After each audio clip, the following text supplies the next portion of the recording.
Right. So I'm Roland. I work for Platform.sh as a cloud engineer at the moment. But before I joined Platform.sh this November, I did a special kind of freelancing, which I'm going to talk about today. This is all my personal experience with a scheme that I can call Freelancer agency. So as a Drupal developer, basically you have two main options in terms of your career path, or what you want to work on and how you want to work. One is product development. Another is projects. Now, what do I mean by product development? I mean, like, for example, working for Platform.sh, where we have a main body of work and we're not switching clients, or work for Prezi, that the tool I'm using right now for presentations. They have a product and they're developers working on that product.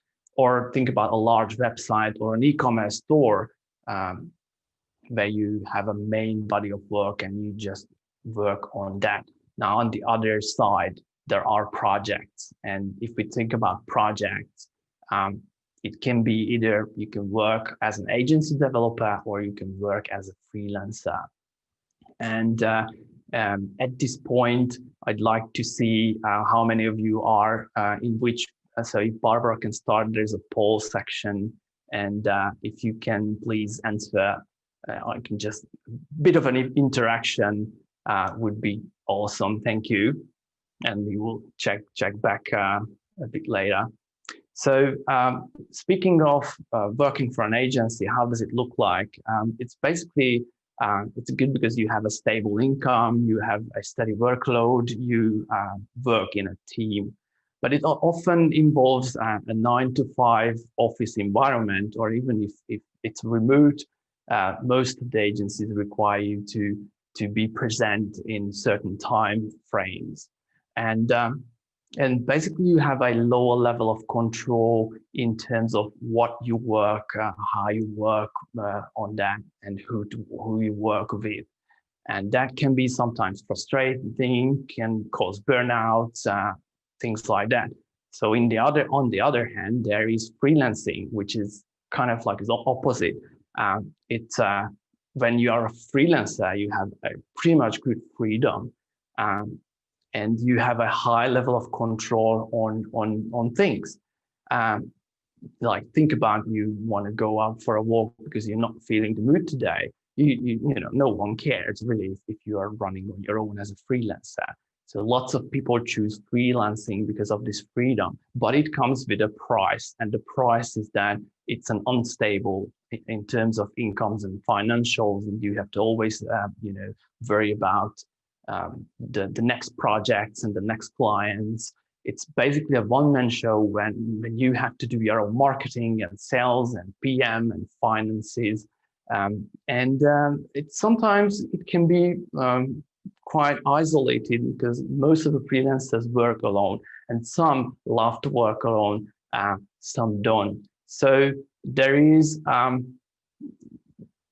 so each of those agency world and freelancing world have their own pros and cons, and I'm not saying each of them is good or bad. They are just different. And what I'm going to talk about today is what is between the two. I just look at the polls right now, and yeah, okay, project/agency is the most, and then product full-time the next. It's great. Okay, so thank you. So as a freelancer agency, what do I mean by that? Don't mix this up with agencies who just sell freelancers time. There is a community space in my hometown where I live in Eger, Hungary. And we used to run workshops, and we have a freelancer meetup and a freelancer community. And once we had a meetup guest from Finland who had his own agency, which was actually not an agency. It just looked like one.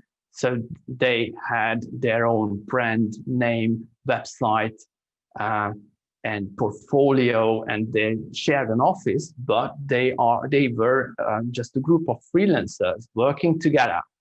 And I was like, oh, this is pretty interesting. Can we try this? So that's what we did with a couple of guys. We tried this model, and it goes like this. So imagine you are a couple of freelancers, and you want to work together, maybe on a project or more. You can have a virtual agency. You can come up with your brand. You can create your website. You can collect each of your portfolios and put up there.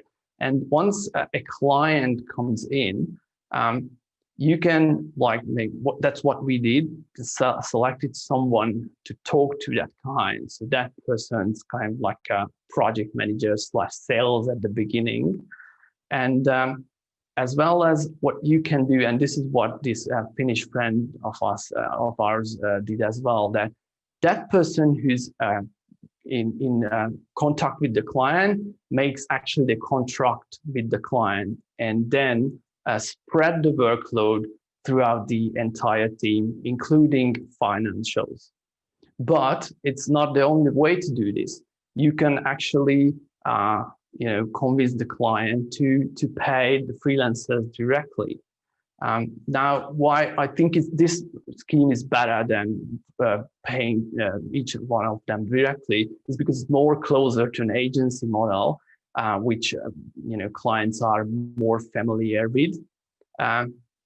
But if you think about the freelancing world, if a client wants to hire freelancers for a website, for example, they need a designer, a front end, and a back end developer, maybe a marketing specialist, maybe a content writer. So they need a lot of people, and if they wanted to find these people one by one on a freelancer platform, that can be a lot of time and confusion. So I think this method is better in terms of this and for the clients. So we tried this out, and in terms of sales, it was a decision that let's make this open and honest. So we were totally open to the clients, the potential clients, that this is what we do and this is how we work. We are not actually a company. We're just a group of guys working together.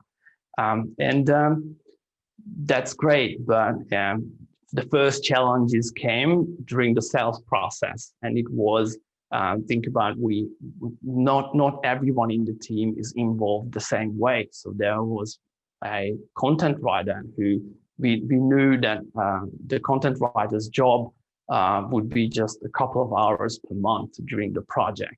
And so it was a comment after one of the video calls that this was a total waste of my time because my involvement in this project is not so big, and comparing that involvement with this time that I had to put during either the sales process and the preparation was just too high. So this is something that we had to think about, and my proposed solution for this problem is to work on sell a paid workshop for the client, so everyone can get paid for the preparation. That's always also good for the project itself, because I don't believe in waterfall. I believe in agile methods, and this is a great segue to that. So if you can convince the client to pay for a workshop where you work together and put together the concept and the budget and the timeline and the user stories, that's great.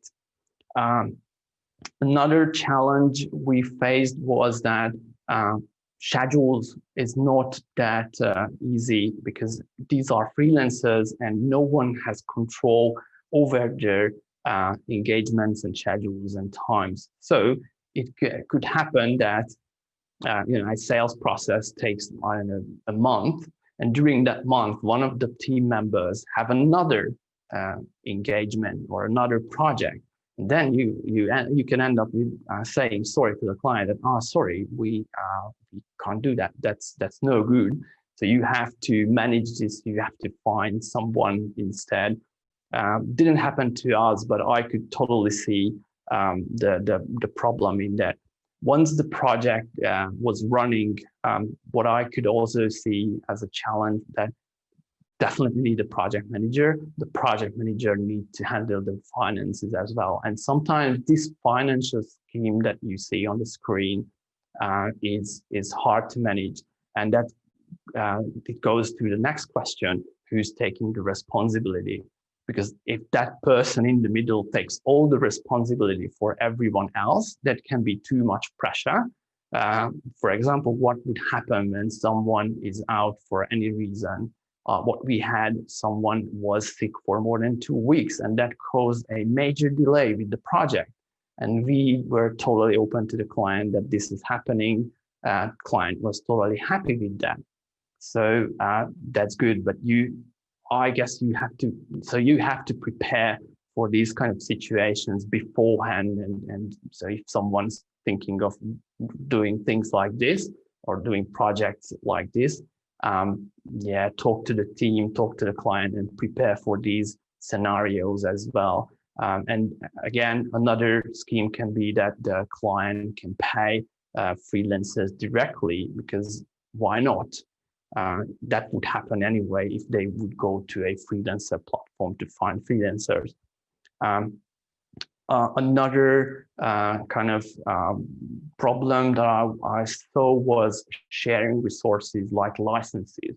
So like think about what if you want to use Jira for project management, who to pay for the licenses and how to distribute these costs to the team, because the involvement of each people is not equal.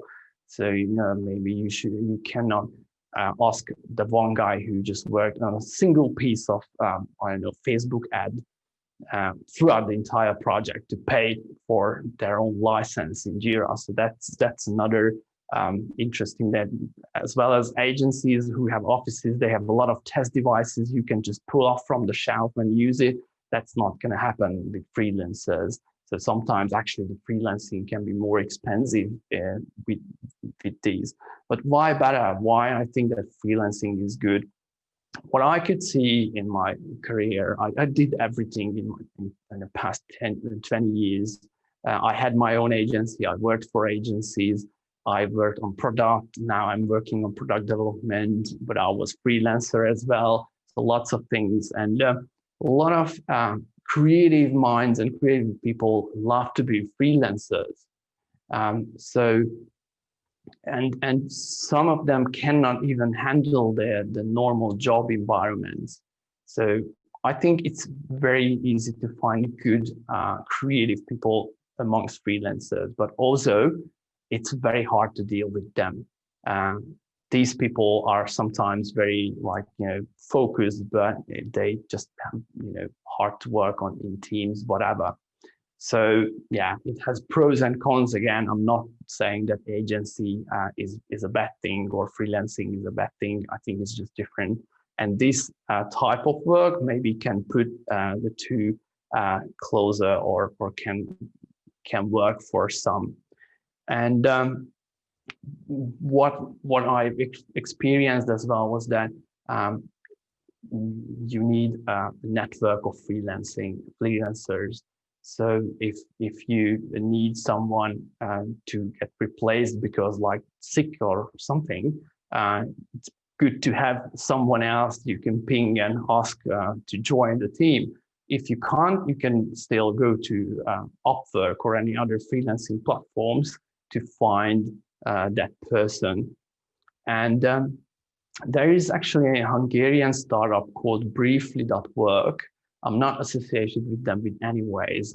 I just like the idea. It's running only in Hungary, I guess. But the scheme is their method is quite the same or similar.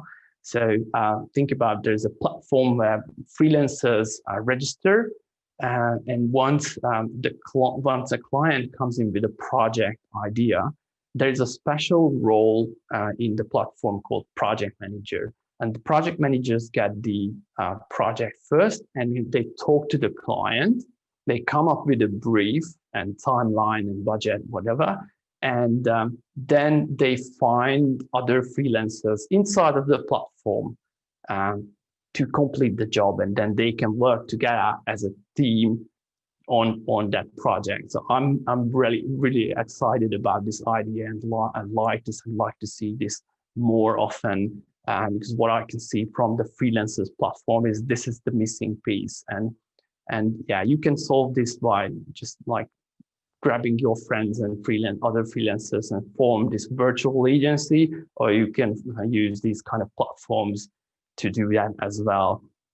So yeah, I'm very excited about what this world is going to in terms of like remote work, distributed environments, all the freelancing platform, and everything. It's very great to see these opening opportunities and possibilities of how people can interact and work together. So it's really great, and also I think this will push conventional agencies and companies towards a more open scheme. So I could see a lot of agencies who are very open in terms of not just remote work and distributed work, but how they treat people and what they can offer to them. And it can be a lot of times very close to freelancing. So basically, that's all what I wanted to talk about today. Before we run into the questions, you can reach me. You can find me in our platform.sh booth, or there's my email address, and there's a podcast that I'm doing with one of my friends which is Pimpa API. It's about API development, but we touched this issue as well. So you can also hear me talking about this freelancing stuff, as well as I have some Medium articles up there. Great. So thank you. Let's see if you have any questions or comments. You can use the live Q&A section.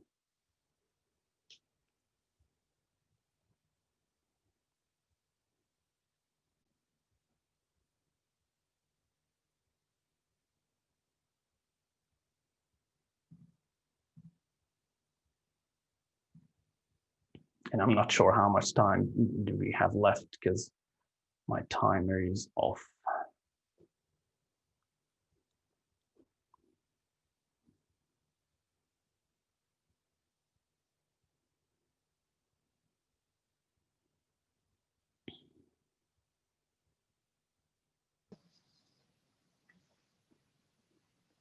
Roland, there is one question.